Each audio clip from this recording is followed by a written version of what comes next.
Friends 2.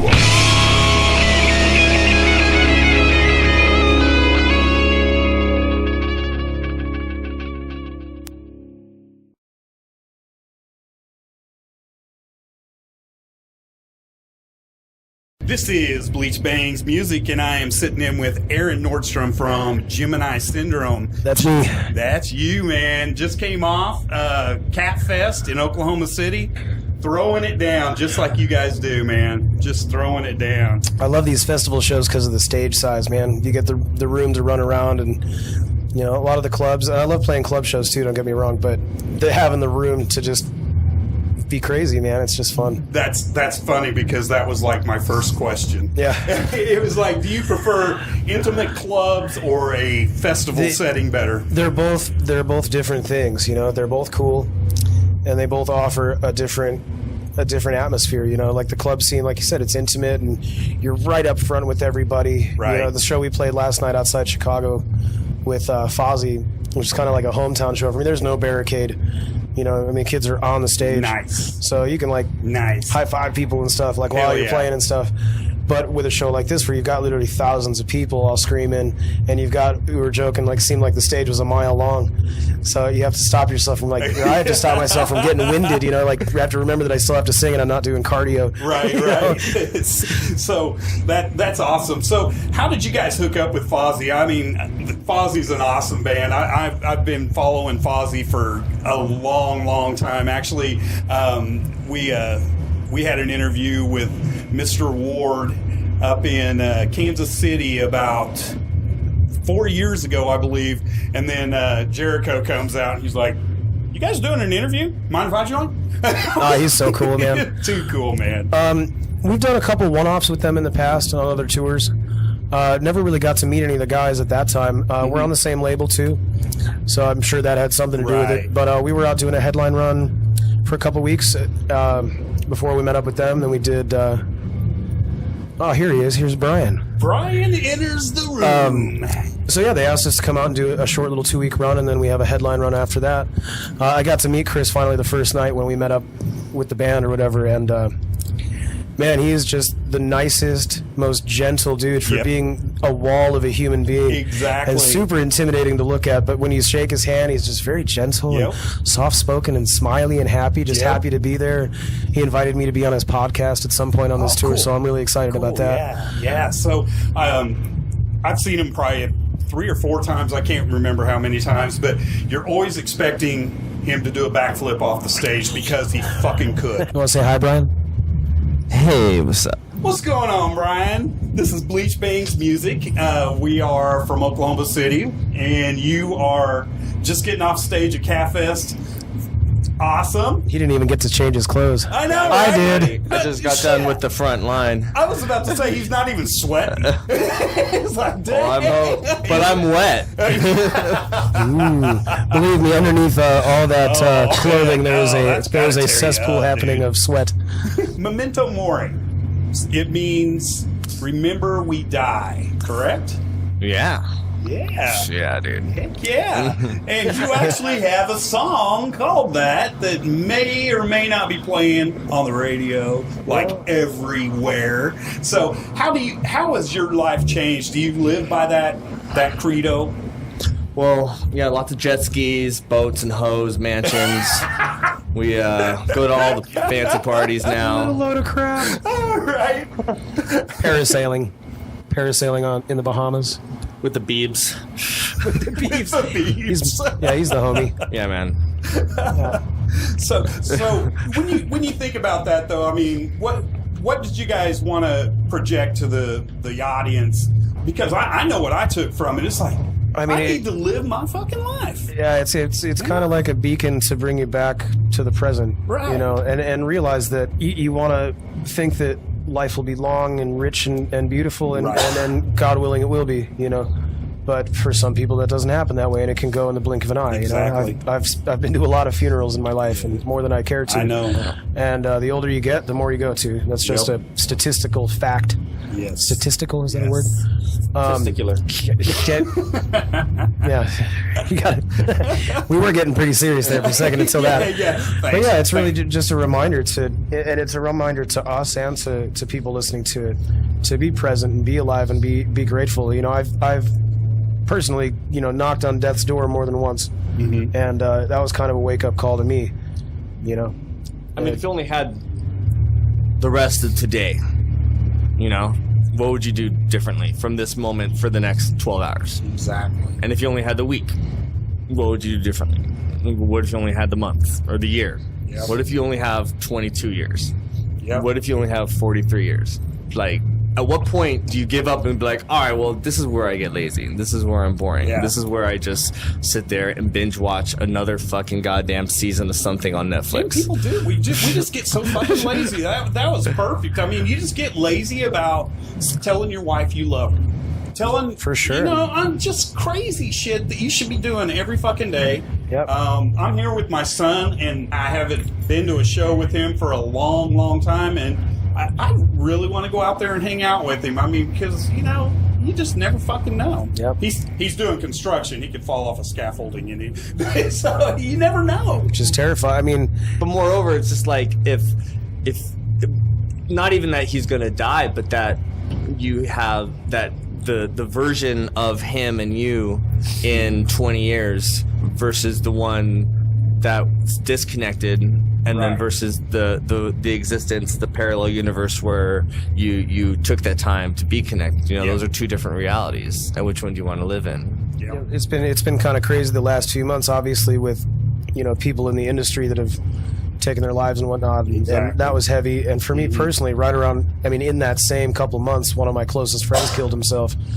and him and I had been, you know, brothers for like 15 years, you know, and he was a touring guy. He was an LD for a band, and he came home and just, you know, don't even know what happened, you know, don't know what was going through his head, but he had broke his phone on tour, so he didn't have anybody's number, so he didn't have access to the internet. He didn't reach out to anybody, and I found out from his mom. She emailed me on Facebook, you know, letting me know that he'd passed. And, you know, the last time him and I had hung out, you know, it was all laughs and as it always had been, and then suddenly the motherfucker's gone. Right. You know, and that was like heartbreaking, man. That hit me more than anything else because it was so personal. Right. And those are the things that, like, man, I you know, it's no secret, I think, that I've struggled with depression in the past, and I've, you know, been in that world.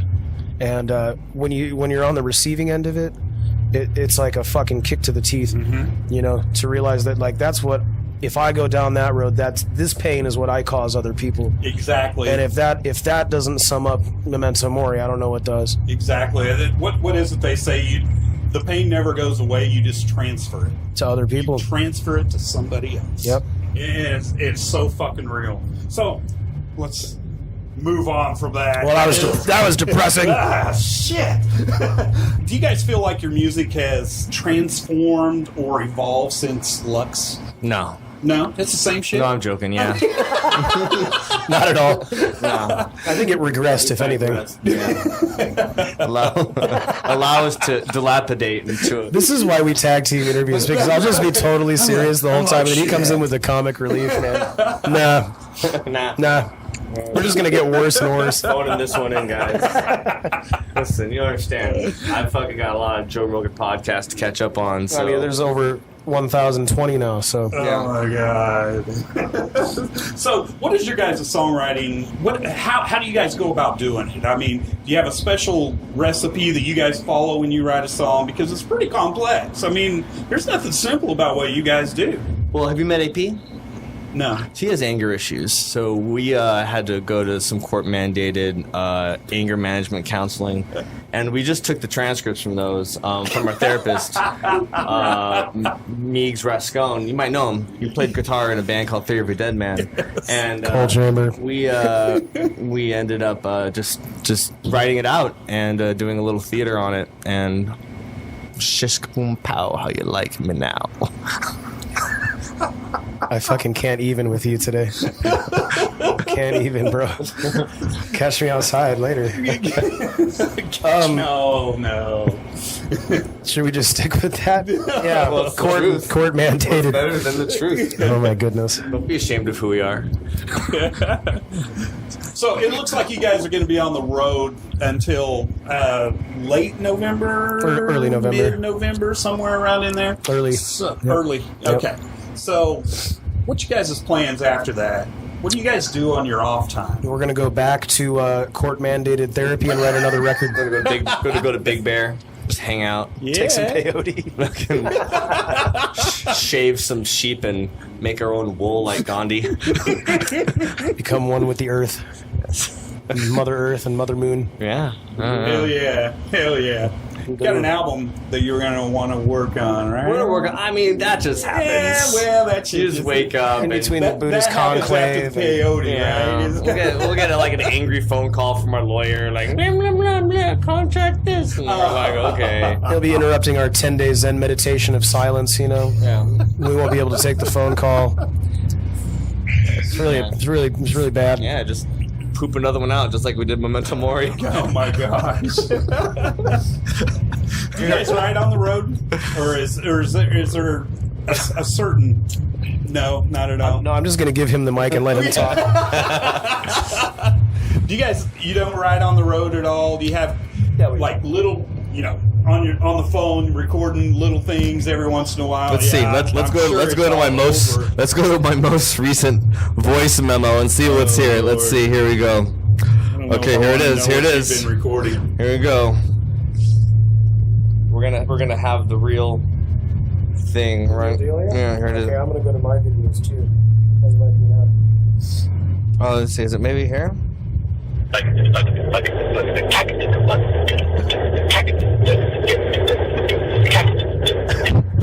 That is a drum beat. Yeah, there you go. Hell yeah. And that's how we do it in Gemini syndrome. Right on. Right on.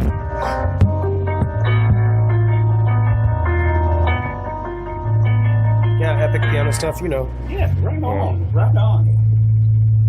So, you have been all over the country.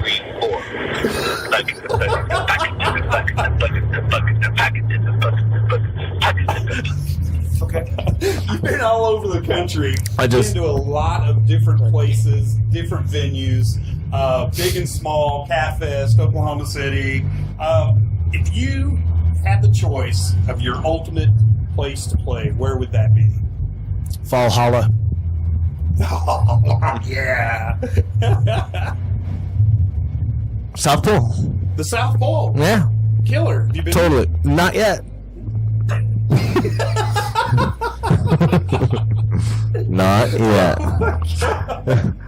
But one day they'll put me there, probably against my will. Yeah. Yeah. We'll never see you. They'll have me digitally cataloging microfiche from the 80s. That's what they do there. It's true. And I'm really scared to ask this one. What do you guys do in your time off? I study Kung Fu. See, I don't even know anymore. It's a true story. It's a true story? It's a true I story. can see that, It actually. is a true I really story. could see that. I study a system called Chu Ka Tong Long, which means Southern Praying Mantis, from the Hakka people of southern China. My teacher is Sifu, or Sigung, which means Grandmaster Manuel Rodriguez out of Ventura, California. I've been studying for 18 years.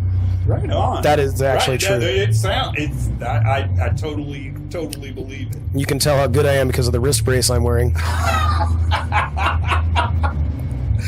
That is sarcasm, because I'm not good. Brian, what do you do?